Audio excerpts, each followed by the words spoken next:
Hi, my name is Don Veith for the Lone Star Conference. Thank you for joining us here at Cameron University. We're here with head men's basketball coach for the Cameron Aggies, Nate Gamet, as part of Lone Star Conference Online Media Day. Coach, thank you for being with us here today. Appreciate it. Thank you. All right, let's talk about last season a little bit with your team. You did 11-15. Let's talk about your reflecting back on last season. Last year was an interesting year, obviously being the first year for me. Had some ups and downs that we had to go through. Had a really good group of guys. I think we had 16 games that we went back and counted that were 2 possessions or less. And so we were there on a lot of them, but just couldn't quite pull them out. So we're hoping to kind of regroup, get a little bit better in that aspect this year and have a little bit better win-loss record.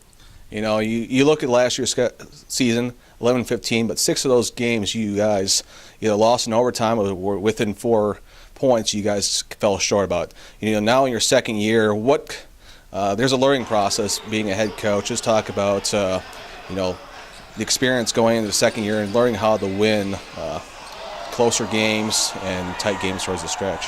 I think a big part of that would be just me understanding a little bit more, substitution patterns. That's something you don't ever really think about. That's a big part of the game. I think fatigue played a big factor in some of those games down the stretch late, either not making free throws or just guys, maybe not able to hit shots because they're not as fresh as we would like them to be. So I think fixing that up a little bit, and then just we have a little bit more depth this year, I think, as a whole. So I think that'll also help us down the stretch to be able to stay in a little bit closer games and hopefully not give up as many runs as we did in the second half of games due to that fatigue.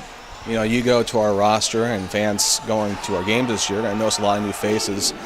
Right now you have almost a dozen new players coming in. Just talk about some of the key impact players for you and just dealing with a whole new group of guys.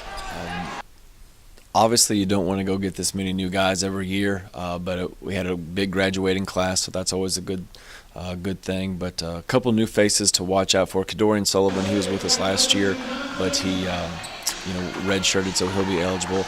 Very good 6'7" wing, can do a lot of different things, so we're excited to see him on the roster and actually on the floor this year. We saw what he could do in practice, and we're very excited.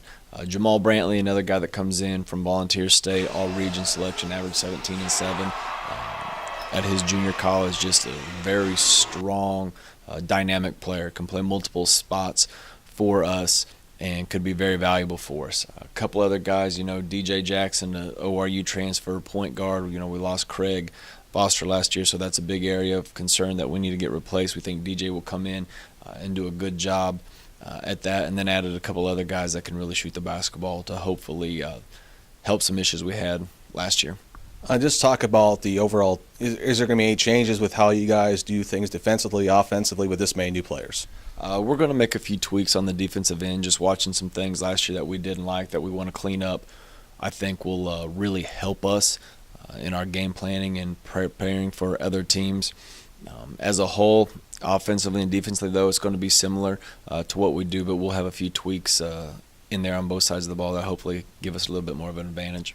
One of the major changes for you guys isn't on the court, but it's on your sideline. You have a new assistant, Luke Stuckey, who comes from the NBA, the Orlando Magic. Just talk about having a guy who coached at the highest level you can get in basketball and joining your coaching staff. It's been absolutely great. I mean, it's been a learning experience for me every single day. He was great at individual skill instruction and individual work, and there'd be times where I'd sit back and practice and just watch him do his thing and take some notes and kind of observe our guys and see how they're responding. But he does an absolutely great job, and I think just our development and progression that we've got from the beginning of this year to now has been really, really good compared to years in the past. The guys wanting, excited to come in and get work because they know he's been in the NBA, so they know these are drills that going to help them because they've been used at the highest level. So it's been very good for us. We got a while till conference season starts next year, but let's talk about you play several really tough non-conference games coming up. Let's talk about some of the key games you guys are looking forward to. Just first game of the year versus St. Gregory's. I mean, I know the coaching staff there, they did a really good job recruiting. They got one of the top players in the country at in the NAIA level, so that game right off the bat is going to be a tough matchup for us. They've had a few extra weeks of practice, and so it'll be a good one. Division II wise, we'll have playing in the Drury tournament over Thanksgiving. They were top 10 in the country, I think number 8 when we played them at their place last year, and ended up losing in overtime by 3. That'll be a tough one. And they're on the road to Arkansas Tech. Will be another one, and then we also play East Central on the road in a neutral site game at the Drury Classic. So anytime you go on the road or neutral site games, they're going to be pretty tough, and those are probably our 3 biggest, and they're all within a week span. All right. Thank you, Coach, for joining us, and good luck this season. Again, the Cameron Aggies will be back at home to start off the year on November 14th against St. Gregory's.